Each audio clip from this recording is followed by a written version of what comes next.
ಅತಿ ಹೆಚ್ಚು ಯೋಚಿಸುವ ಮನಸ್ಸನ್ನು ಶಾಂತವಾಗಿ ಇಡುವುದು ಹೇಗೆ? ಈ ವಿಡಿಯೋ ನಿಮ್ಮ ಜೀವನವನ್ನೇ ಬದಲಾಯಿಸುತ್ತೆ. ನಿಮಗೊಂದು ಚಿಕ್ಕ ಪ್ರಶ್ನೆ. ನಿಮ್ಮ ತಲೆಯಲ್ಲಿ ಹಲವು ಯೋಚನೆಗಳು ತುಂಬಿರುವುದರಿಂದ ನಿದ್ದೆಯಿಲ್ಲದ ರಾತ್ರಿಗಳನ್ನು ಕಳೆಯುತ್ತಿದ್ದೀರಾ? ಅಥವಾ ನೀವು ಹೊಸದಾಗಿ ಏನನ್ನಾದರೂ ಶುರು ಮಾಡಬೇಕು ಅಂದುಕೊಂಡಾಗ ಅದರಿಂದ ಅತಿ ಹೆಚ್ಚು ಕೆಟ್ಟದ್ದಾಗಬಹುದು ಎಂದು ಕಲ್ಪನೆ ಮಾಡಿಕೊಳ್ಳುತ್ತೀರಾ? ಅಥವಾ ನೀವು ಬೇರೆಯವರು ನಿಮ್ಮ ಬಗ್ಗೆ ಏನಂದುಕೊಳ್ಳುತ್ತಾರೆ ಎಂದು ಯಾವಾಗಲೂ ಯೋಚನೆ ಮಾಡುವಂತಹ ವ್ಯಕ್ತಿನ?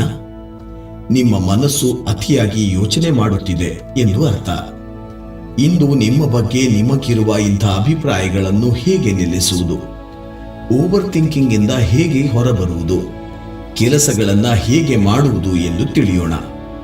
ಮೊದಲಿಗೆ ನಾವು ಏನು ಮಾಡಬೇಕು ಎಂದರೆ, ಮೊಟ್ಟ ಮೊದಲಿಗೆ ನೀವು ಓವರ್ ಥಿಂಕ್ ಮಾಡುವುದರಿಂದ ನಿಮಗೆ ಯಾವುದೇ ಸಹಾಯ ಆಗುವುದಿಲ್ಲ ಎನ್ನುವುದನ್ನು ನೀವು ಅರ್ಥ ಮಾಡಿಕೊಳ್ಳಬೇಕು. ನೀವು ಒಂದು ಪ್ಲಾನ್ ಮಾಡಿ, ಅದನ್ನು ಅನಲೈಸ್ ಮಾಡಬಹುದು, ಆದರೆ ಅದನ್ನು ಅತಿಯಾಗಿ ಮಾಡಬೇಡಿ. ನೀವು ಅತಿಯಾಗಿ ಪ್ಲಾನ್ ಮಾಡುವುದು, ಅತಿಯಾಗಿ ಅನಲೈಸ್ ಮಾಡುವುದು ಮಾಡಿದರೆ ಅದರಿಂದ ನಿಮಗೆ ಯಾವುದೇ ಸಹಾಯ ಆಗುವುದಿಲ್ಲ. ನೀವು ಮಾಡಬೇಕಿರುವ ಕೆಲಸದಿಂದ ನಿಮ್ಮ ಗಮನವನ್ನು ಕಸಿದುಕೊಳ್ಳುತ್ತದೆ ಎನ್ನುವುದು ಮೊದಲು ನೀವು ಓವರ್ ಥಿಂಕ್ ಮಾಡುವುದರಿಂದ ಏನು ಸಹಾಯ ಆಗುವುದಿಲ್ಲ ಎನ್ನುವುದನ್ನು ಅರ್ಥ ಮಾಡಿಕೊಳ್ಳಬೇಕು. ಎರಡನೆಯದಾಗಿ ನೀವು ಎಚ್ಚರವಾಗಿರುವುದನ್ನು ಅಭ್ಯಾಸ ಮಾಡಿಕೊಳ್ಳಿ. ಓವರ್ ಥಿಂಕ್ ಮಾಡುವುದನ್ನು ನಿಲ್ಲಿಸಲು ಇದೊಂದು ಅಭ್ಯಾಸ. ಯಾವಾಗಲೂ ಮೈಂಡ್ ಫುಲ್ ಆಗಿರುವುದನ್ನು ಅಭ್ಯಾಸ ಮಾಡುವುದು. ಮೈಂಡ್ ಫುಲ್ನೆಸ್ ಅನ್ನುವುದು ಅಭ್ಯಾಸ ಮಾಡುವುದು ಹೇಗೆ? ಮೈಂಡ್ ಫುಲ್ ಆಗಿರುವುದಕ್ಕೆ ಹಲವು ದಾರಿಗಳನ್ನು ಭಗವಾನ್ ಬುದ್ಧ ತಿಳಿಸಿದ್ದಾರೆ. ಅವುಗಳಲ್ಲಿ ಮೊದಲನೆಯದು ಉಸಿರಾಟದ ಬಗ್ಗೆ ಮೈಂಡ್ ಫುಲ್ ಆಗಿರುವುದು. ಇದನ್ನು ಆನಪಾನಸತಿ ಎಂದು ಕರೆಯುತ್ತಾರೆ. ನೀವು ಉಸಿರನ್ನು ತೆಗೆದುಕೊಳ್ಳುವುದು ಮತ್ತು ಉಸಿರನ್ನು ಹೊರಬಿಡುವುದರ ಬಗ್ಗೆ ಗಮನ ಹರಿಸಿ. ಮೈಂಡ್ ಫುಲ್ ಆಗಿರುವುದನ್ನು ಪ್ರಾಕ್ಟೀಸ್ ಮಾಡಿದರೆ ನಿಮ್ಮ ಮನಸ್ಸು ವಾಸ್ತವಕ್ಕೆ ಬರುತ್ತದೆ. ಈಗ ನೀವು ಉಸಿರಾಟದ ಬಗ್ಗೆ ಮಾತ್ರ ಗಮನ ಹರಿಸುತ್ತಿದ್ದೀರಾ.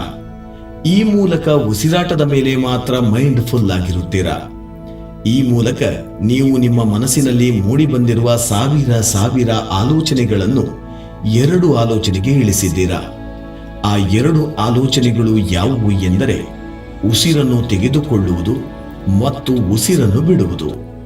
ನೀವು ಈ ರೀತಿ ಯೋಚನೆ ಮಾಡಿದಾಗ, ಮೈಂಡ್ ಫುಲ್ ಆಗಿದ್ದಾಗ ಆಟೋಮ್ಯಾಟಿಕ್ ಆಗಿ ಓವರ್ ಥಿಂಕ್ ಮಾಡುವುದು ಕಡಿಮೆಯಾಗುತ್ತದೆ. ಹಾಗೆಯೇ ನಿಮ್ಮಲ್ಲಿ ಶಾಂತಿ ಶುರುವಾಗುತ್ತದೆ. ಯಾವಾಗಲೇ ಆದರೂ ನೀವು ಓವರ್ ಥಿಂಕ್ ಮಾಡುತ್ತಿದ್ದೀರಾ ಎಂದು ಅನ್ನಿಸಿದರೆ ಆ ಕ್ಷಣವೇ 3 ಸಾರಿ ದೀರ್ಘವಾಗಿ ಉಸಿರನ್ನು ತೆಗೆದುಕೊಳ್ಳಿ.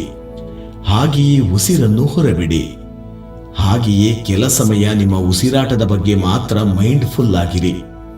ಅಥವಾ ನೀವು ನಿಮ್ಮ ದೇಹದ ಬಗ್ಗೆ ಮೈಂಡ್ ಫುಲ್ ಆಗಿರಬಹುದು. ನಾನು ಹೇಗೆ ಈ ರೀತಿ ಕುಳಿತಿದ್ದೇನೆ? ನಾನು ಈಗ ಏನು ಮಾಡುತ್ತಿದ್ದೇನೆ ಎಂದು ಪ್ರಶ್ನೆ ಕೇಳಿಕೊಳ್ಳಬಹುದು. ಅದಕ್ಕೆ ನಿಮ್ಮ ಉತ್ತರವೂ ಸಿಗುತ್ತದೆ. ನಾನೀಗ ಕುಳಿತಿದ್ದೇನೆ ಎಂದು ನೀವು ಹೇಳಿ ನಿಮಗೆ ಅದನ್ನು ಗುರುತಿಸಲು ಸಾಧ್ಯವಾಗುತ್ತದೆ. ಈ ರೀತಿ ಮಾಡುವುದರಿಂದ ನೀವು ಮೈಂಡ್ ಫುಲ್ ಆಗಿರಬಹುದು. ಮೈಂಡ್ ಫುಲ್ ಆಗಿರುವುದರಿಂದ ನಿಮ್ಮ ಮನಸ್ಸು ವಾಸ್ತವದಲ್ಲಿರುತ್ತದೆ. ನಿಮ್ಮ ಮನಸ್ಸು ವಾಸ್ತವದಲ್ಲಿದ್ದಾಗ ನೀವು ಶಾಂತಿಯಿಂದ ಇರುತ್ತೀರಿ. ಒಂದು ಮಾತಿದೆ, ಅದೇನು ಅಂದರೆ, ನೀವು ಬೇಸರದಲ್ಲಿದ್ದಾಗ ನಿಮ್ಮ ಮನಸ್ಸು ಪಾಸ್ಟ್ನಲ್ಲಿರುತ್ತದೆ.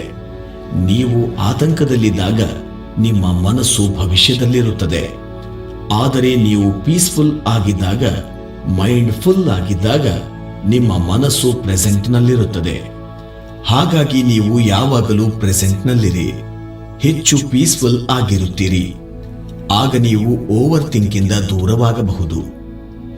ಓವರ್ ಥಿಂಕ್ ಮಾಡುವುದರಲ್ಲಿ ಇನ್ನೂ ಒಂದು ಭಾಗವಿದೆ. ಅದೇನೆಂದರೆ ಪ್ರಶ್ನೆಗಳ ಭಯ. ಬಹಳಷ್ಟು ಜನರು ಕೇಳುತ್ತಾರೆ, ಒಂದು ವೇಳೆ ಹೀಗಾದರೆ, ಒಂದು ವೇಳೆ ಹೀಗಾಗದೇ ಹೋದರೆ, ನಾನು ಮಾಡಿದ್ದೆಲ್ಲವೂ ತಪ್ಪಾಗಿದ್ದರೆ, ಈ ರೀತಿಯಾಗಿ ಯೋಚನೆ ಮಾಡುತ್ತಲೇ ಇರುತ್ತಾರೆ. ಇಂತಹ ಕೆಟ್ಟ ವಿಚಾರಗಳನ್ನೇ ಕಲ್ಪನೆ ಮಾಡಿಕೊಳ್ಳುತ್ತಾರೆ. ಈ ರೀತಿಯ ಪ್ರಶ್ನೆಗಳು ಪದೇ ಪದೇ ಬರುತ್ತಲೇ ಇದ್ದರೆ ಆಗ ನಿಮ್ಮನ್ನು ನೀವು ಪ್ರಶ್ನೆ ಮಾಡಿಕೊಳ್ಳಬೇಕು. ನಾನು ಮಾಡಿದ್ದೆಲ್ಲವೂ ಸರಿಯಾಗಿದ್ದರೆ ಆಗ ನೀವು ಪಾಸಿಟಿವ್ ಆಗಿರಬಹುದು. ನಾನು ಪ್ಲಾನ್ ಮಾಡಿದ್ದೆಲ್ಲವೂ ಬಹಳ ಚೆನ್ನಾಗಿತ್ತು ಎಂದುಕೊಂಡರೆ ಇದು ನಡೆಯಬಹುದು. ನೀವು ಮಾಡಿರುವ ಪ್ಲಾನ್ಗಳು ಒಳ್ಳೆಯ ರೀತಿ ಇರುತ್ತದೆ ಎನ್ನುವುದಕ್ಕೆ ಹೆಚ್ಚು ಸಾಧ್ಯತೆಗಳಿವೆ. ಯಾವಾಗಲೂ ನೆಗೆಟಿವ್ ಆಗಿ ಯೋಚನೆ ಮಾಡಬಾರದು. ಯಾವಾಗಲೂ ಈ ರೀತಿ ಯೋಚನೆ ಮಾಡಿ, ನಾನು ಪರ್ಫೆಕ್ಟ್ ಆಗಿರಲು ಆಗುವುದಿಲ್ಲ, ಆದರೆ ನಾನು ಇನ್ನೂ ಹೆಚ್ಚು ಉತ್ತಮವಾಗಿರುತ್ತೇನೆ. I will be the best version of myself. ನಾನು ಮಾಡುವ ಕೆಲಸದಲ್ಲಿ ನನ್ನ ಬೆಸ್ಟ್ ಅನ್ನು ನೀಡುತ್ತೇನೆ. ನನ್ನಿಂದ ಇದು ಸಾಧ್ಯ. ಹೀಗೆ ಪಾಸಿಟಿವ್ ಆಗಿರಿ. ಇದೆಲ್ಲವನ್ನು ಮಾಡಿ ರಿಸ್ಕ್ ತೆಗೆದುಕೊಳ್ಳಿ. ರಿಸ್ಕ್ ತೆಗೆದುಕೊಳ್ಳದೆ ಜೀವನದಲ್ಲಿ ನಾವು ಏನನ್ನು ಸಾಧಿಸಲು ಸಾಧ್ಯವಿಲ್ಲ. ಇದರಿಂದ ಯಶಸ್ಸು ಕಾಣಬಹುದು. ಯಾವಾಗಲೂ ಪಾಸಿಟಿವ್ ಆಗಿರಿ. ಇದನ್ನು ಪ್ರಾಕ್ಟೀಸ್ ಮಾಡಿ. ಮೈಂಡ್ ಫುಲ್ ಆಗಿರಿ. ಹೆಚ್ಚು ಮೈಂಡ್ ಫುಲ್ ಆಗಿರಿ. ನಿಮಗೆ ನೀವು ಕರುಣೆ ತೋರಿ. ನಾನು ಯಾವಾಗಲೂ ಓವರ್ ಥಿಂಕ್ ಮಾಡುತ್ತಾ ಚಿಂತೆ ಮಾಡುತ್ತಾ ಇದ್ದರೆ ನಾನು ಜೀವನದಲ್ಲಿ ಯಶಸ್ಸು ಸಾಧಿಸಲು ಸಾಧ್ಯವಿಲ್ಲ ಎನ್ನುವುದನ್ನು ನೆನಪಿನಲ್ಲಿ ಇಟ್ಟುಕೊಳ್ಳಿ.